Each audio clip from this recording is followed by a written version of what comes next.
Okay, I have talked about this in the past, but I want to bring it up again because people still ask me these questions all the time. When we sit down in the buyer consultation or a listing consultation, both sides will ask the same question. Well, are we going to get repairs, or do we have to give repairs or credits for things? Are we going to get credits for things? Very similar questions on both sides.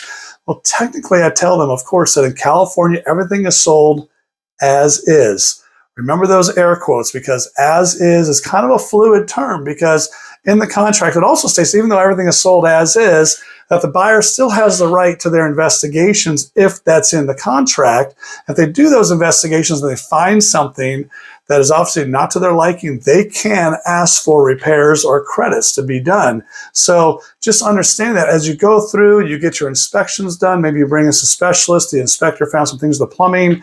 You bring in a plumber to look through the lines, a roofer to look at some things. The solar people have to do something, whatever it is.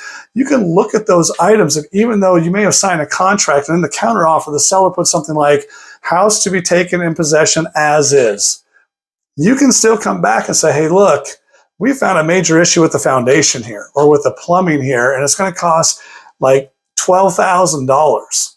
Can we negotiate this? You can always ask. The seller can always say no, and you can always walk away from the deal.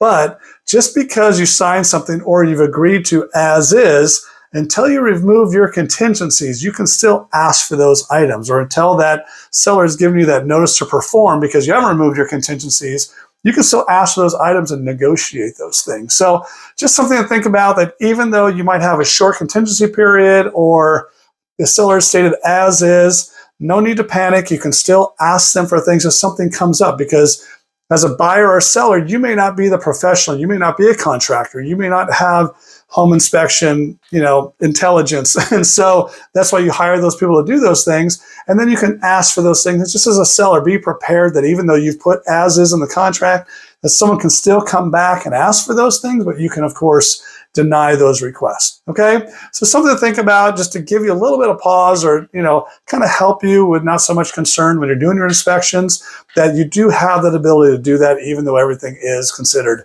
as is. Okay? Any other questions you have, DM me, reach out to me. Agent B here to help. I'll see ya.